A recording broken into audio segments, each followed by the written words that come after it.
लेकिन जब ऐसे में मांझी जी बात करते हैं तो इस पूरे अनुसूचित जाति में एक बहुत छोटे तबके की बात करते हैं कि वो मेरे बेटा है, अरे भतीजे हैं ना, बहुत प्यार करते हैं हम उनसे। रीना पासवान जी उनसे जाकर के बात करें और बात करके चिराग को गले लगा करके वो फिर बताएं कि वो उनका बेटा है। नमस्कार, हमारा नाम है समरीन और आपने देखना शुरू कर दिया है लाइव सिटीज। देखिए, आपको मालूम है कि बिहार की सियासत इस वक्त गरमाई हुई है। आपको पता है कि बिहार में इस वक्त कई मुद्दों की चर्चा हो रही है। आपने देखा था कि सुप्रीम कोर्ट ने अपने 20 साल पुराने फैसले को पलट दिया था और कोटे को मंजूरी दे दी थी। देखिए, इन तमाम मुद्दों को लेकर अभी अभी हमने सीधी बातचीत की है। एलजेपीआर सांसद अरुण भारती जी ने क्या कुछ बता रहे हैं। अरुण भारती जी, सबसे पहले आप उनको सुनिए। तो सुना आपने कि क्या कुछ बताया है एलजेपीआर सांसद अरुण भारती जी ने, तफसील से बातचीत की है। देखिए, यहाँ पर जिक्र सुप्रीम कोर्ट के फैसले का भी हुआ था, यहाँ पर जिक्र पशुपति पारस का भी हुआ था और यहाँ पर जिक्र चिराग पासवान का भी हुआ था। उन्होंने क्या कुछ बताया है वो आपने सुना है। तो फिर ये पूरी बातचीत आपको कैसी लगी है, कमेंट करके हमें जरूर बताइएगा। तो ऐसे तमाम अपडेट्स के लिए ऐसे ही हमारे साथ बने रहिएगा और देखते रहिएगा लाइव सिटीज। बहुत शुक्रिया। तो देखिए, इस वक्त हमसे बातचीत करने के लिए एलजेपीआर सांसद अरुण भारती जी हैं। सबसे पहले बहुत शुक्रिया बातचीत के लिए। आपका भी बहुत बहुत शुक्रिया बात करने के लिए। सबसे पहले तो हम आपसे ये जानना चाहते हैं कि अब से कुछ देर पहले यहाँ पर बड़ी प्रेस कॉन्फ्रेंस हुई है, किन मुद्दों को लेकर आपने प्रेस कॉन्फ्रेंस बुलाई? मुख्यतः जो हम लोगों का मुद्दा था प्रेस कॉन्फ्रेंस का, प्रेस के साथियों को बुला करके ये बताना था कि जो सुप्रीम कोर्ट का अभी फैसला आया है आरक्षण में, अनुसूचित जाति और जनजाति के आरक्षण में उपवर्गीकरण का फैसला, हम लोग और हमारी पार्टी, हमारे राष्ट्रीय अध्यक्ष चिराग पासवान जी इसके खिलाफ हैं और इसके लिए लगातार वो प्रधानमंत्री जी से मिल रहे थे और मिल करके उन्होंने सारी बातों को बहुत मजबूत तरीके से प्रधानमंत्री जी के सामने रखा और उनकी बातों को प्रधानमंत्री जी ने सुना। सुनने के बाद उन्होंने, सरकार ने कल अपना स्टैंड क्लियर किया जब उन्होंने एक एश्योरेंस दिया कि सरकार भी अनुसूचित जाति और जनजाति के आरक्षण में उपवर्गीकरण के खिलाफ है। वो इसका ऐसा कोई आगे कदम नहीं उठाने जा रहे हैं और चिराग पासवान जी ने जो आश्वासन दिया था हाजीपुर लोकसभा के चुनाव के वक्त रैली में, जिस मंच पे प्रधानमंत्री श्री नरेंद्र मोदी जी भी उपस्थित थे, कि जब तक वो जिंदा है तब तक आरक्षण के साथ कोई छेड़छाड़, कोई खिलवाड़ नहीं किया जाएगा। उन्होंने अपनी बातों को साकार करते हुए बिहार की जनता को, देश की जनता को सरकार की तरफ से ये विश्वास दिलाया है, सरकार से एश्योरेंस किया है कि आरक्षण में, अनुसूचित जाति और जनजाति के आरक्षण में किसी भी तरह का उपवर्गीकरण के सरकार पक्ष में नहीं है, भारत सरकार पक्ष में नहीं है।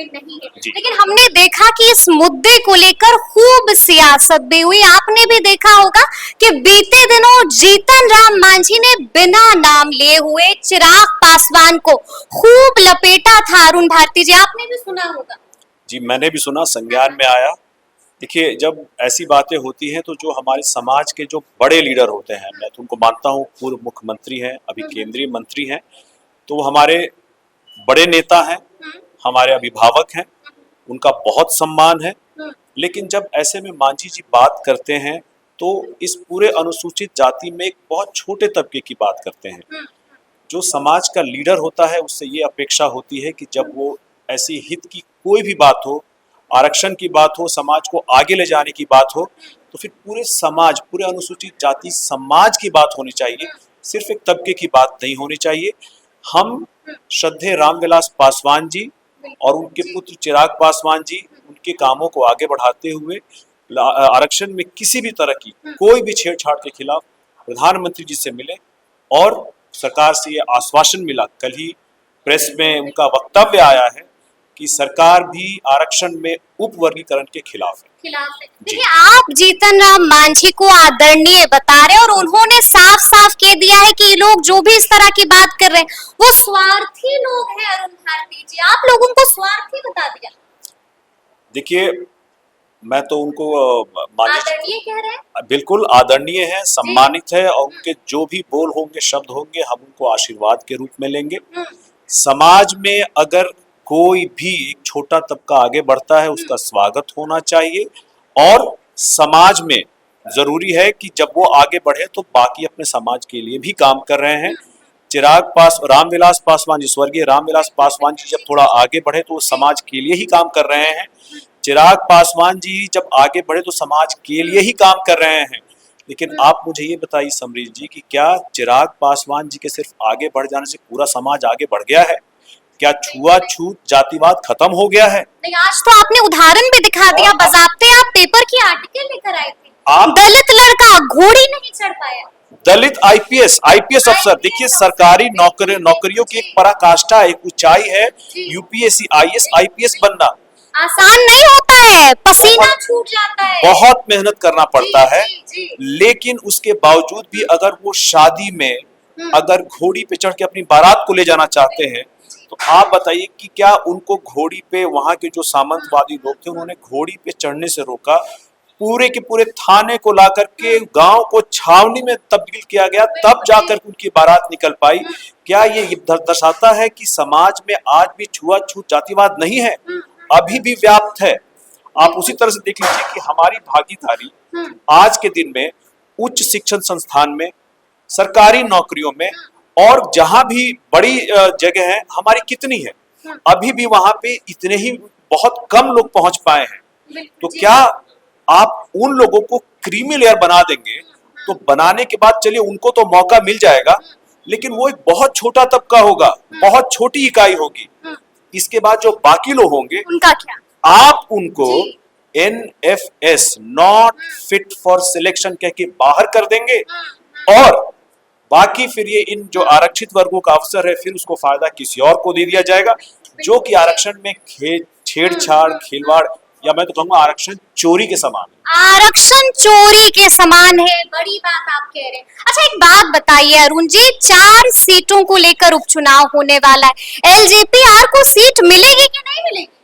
देखिए ये बातें गठबंधन में तय होंगी। हम लोग 5 दल मिलकर के लोकसभा 5 दल मिलकर के लोकसभा 5 दल कैसे? 5 दल जी लोकसभा 2024 का चुनाव लड़े थे, और हमारी पार्टी का, हमारे राष्ट्रीय अध्यक्ष जी का मत ये है कि जो भी गठबंधन उम्मीदवार तय करेगा हम लोग उसको सपोर्ट करेंगे। मतलब आपने तो बड़ा बयान दे दिया, 5 दल कितनी बार कह दिया, ये बताइए। आरएलजेपी है ना इंडिया का हिस्सा? देखिए लोकसभा का चुनाव हम 5 दल लड़े थे, तो मैं मानता हूं कि हम 5 दलों का ही ये एनडीए का गठबंधन बिहार में है। अच्छा, मतलब आपने तो पूरी तरह से पशुपति पारस को इग्नोर कर दिया भारती जी। देखिए मैंने किसी को इग्नोर नहीं किया, जो धरातल पे यथासंभव स्थिति है, एनडीए की गठबंधन है, मैं उसकी बात कर रहा हूं। हम 5 दल मिलकर के चुनाव लड़े थे और हम 5 दल ही इस गठबंधन में हैं। लेकिन आपको मालूम होगा कि आरएलजेपी ने बड़ा दावा कर दिया है, साफ कहा है कि 1 सीट तो हमें मिलने जा रही है, तो प्रचार करेंगे ना पशुपति पारस के लिए चिराग पासवान, अरुण भारती, आपके तमाम सांसद। गठबंधन जो भी उम्मीदवार तय करेगा आने वाले उपचुनाव में, हम उसका पूरा समर्थन, यानी कि पशुपति पारस के लिए करिएगा प्रचार। 5 दलों के गठबंधन, एनडीए गठबंधन में जिस भी उम्मीदवार को उपचुनाव में खड़ा किया जाएगा हम लोग उसका पूरा समर्थन करेंगे। यानी कि पशुपति पारस को, आपको मालूम है बीते दिनों उन्होंने एक इंटरव्यू दिया था और साफ साफ चिराग पासवान को लेकर बड़ा बयान दे दिया, साफ कहा कि वो मेरे बेटा है, अरे भतीजे हैं ना, बहुत प्यार करते हैं उनसे। देखिए वैसे तो मेरा ये जगह नहीं है कि मैं कुछ बोलूं इस बारे में, क्योंकि आदरणीय पशुपति पारस जी और चिराग पासवान जी के बीच क्या हुआ मन से आपने सालों में, हाँ बीते 3 सालों में क्या हुआ आपको भी पता है। आज वो उनको आलिंगन करने के लिए तैयार हैं, लेकिन इसी मंच पे इन्हीं माइक के सामने कभी उन्होंने कहा था कि वो मेरा खून नहीं है, मेरा बेटा नहीं है। आज कह रहे हैं मेरा बेटा है, मेरा खून है, हम बहुत प्यार करते तो हैं। मैं तो इस पक्ष में तीसरा पक्ष हूँ, मैं तो ना पहला पक्ष हूँ ना दूसरा पक्ष हूँ, लेकिन मुझे लगता है ये अवसरवाद है। और आज जब स्थितियां आपके फेवर में नहीं है तब आज वैसे आप कह रहे थे, जब आपके सितारे गर्दिश में है तब आप ऐसा कह रहे हैं। लेकिन जिस वक्त आप केंद्रीय मंत्री थे, आपने उस वक्त चिराग पासवान जी को दुत्कार दिया था, नकार दिया था। आपने उनको अपना बेटा और अपना खून मानने से भी इनकार कर दिया था। ऐसे में आज उनका जो बयान आया है, मुझे कतई नहीं लगता कि ये सही है।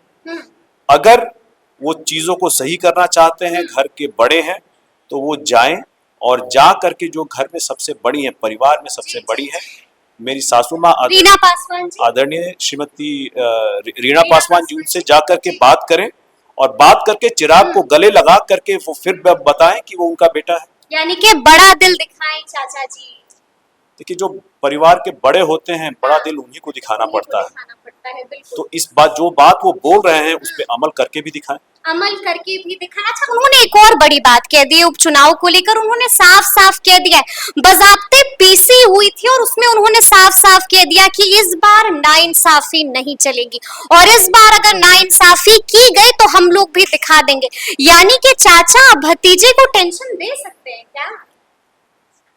जिस वक्त हमारा घर 12 जनपद खाली हो रहा था आज से 3 साल पहले, हाथों में कैंडुला लेके चिराग कहाँ जी गए थे? जी हाथों में कैंडुला लेकर के जब चिराग पासवान जी आदरणीय पशुपति पारस जी के घर पे गए थे और उनके लिए दरवाजा नहीं खोला गया था, जब घर खाली हो रहा था और ये घर मात्र 5 किलोमीटर के अंदर में था, तब कोई भी उधर से आकर के ये नहीं कहा कि आप ये पानी ले लो, खाना ले लो, या चलो हम आपको अपने घर ले चलते हैं। आज जब इस तरह की बात होती है तो बड़ा ही बुरा लगता है। बुरा लगता है कि जब हालात बदलते हैं, आपको पता है हालात और परिस्थिति हमेशा बदलती है। आप इंसान के तौर पे एक जैसे रहें, ये एक अच्छे इंसान से उम्मीद की जाती है। आपको हालात और परिस्थिति के साथ इंसान को नहीं बदलना चाहिए।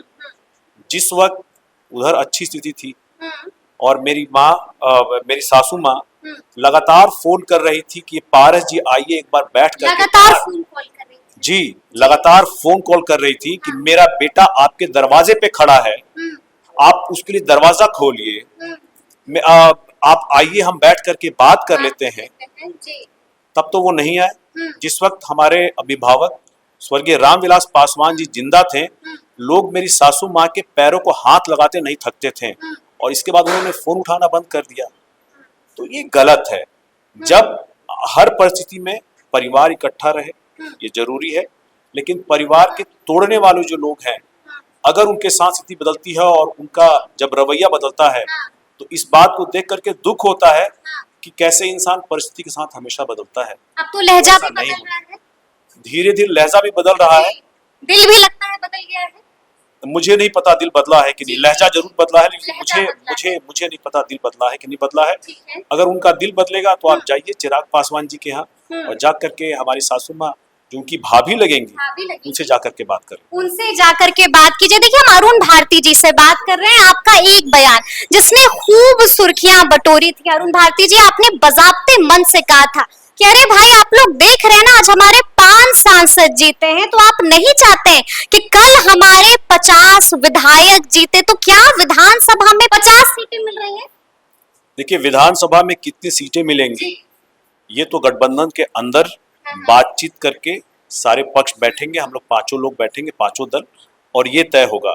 50 सीटों का आपने मन से दावा किया? मैंने दावा ये किया था कि एक कार्यकर्ता के तौर पे हमारी भी आकांक्षा है, अभिलाषा है कि एक दिन जहां आज हमारे 5 एमपी हैं, 100% हमारे 100% स्ट्राइक के साथ 5 एमपी हैं, वहां हमारे एक दिन 50 विधायक भी हों।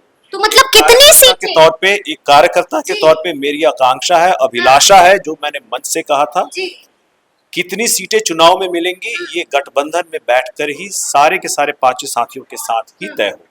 अच्छा, एक आखिरी सवाल है। देखिए, लगातार आपके बयान जो है वो सुर्खियां बटोरते ही रहते हैं।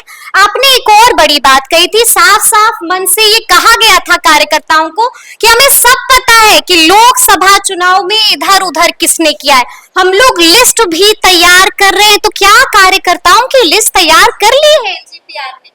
किसने दगा दिया था, किसने इधर उधर किया था, लिस्ट तैयार है? देखिए, ये राष्ट्रीय अध्यक्ष जी का बयान था, उस वक्त इस मंच से उन्होंने कहा था। देखिए, हमारे चुनाव में हमारे अधिकतर कार्यकर्ता बहुत ही तन मन धन से बहुत मजबूती के साथ हमारे पांचों कैंडिडेट को जिताने के लगे थे, और जिस कारण से हम लोग कुछ ऐसे भी थे जो इधर उधर कर रहे थे। पांचों की पांचों सीटें जीते हैं। जी। उन सारे कार्यकर्ताओं का बहुत सम्मान है, बहुत आभार है।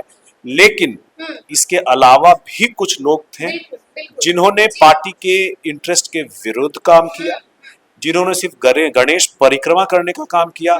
ऐसे लोगों को चिन्हित करके जो जिन वर्कर ने एक्चुअली सही में काम किया है, उनको सही सम्मान, सही पद, सही उपाधि दी जाए। और जिन्होंने गड़बड़ी की है, जिन्होंने सिर्फ गणेश परिक्रमा की है, जिन्होंने सिर्फ पार्टी के इंटरेस्ट के विरुद्ध काम किया है, उनके ऊपर उचित कार्रवाई की जाएगी। उनके ऊपर उचित कार्रवाई की जाएगी। तो लिस्ट कब निकलेगी, सार्वजनिक कब होगी अरुण जी? ये लिस्ट सार्वजनिक होगी जब एक बार पार्टी के अंदर चर्चा हो जाएगी, राष्ट्रीय अध्यक्ष जी की अनुमति हो जाएगी, उसके बाद। बहुत बहुत शुक्रिया।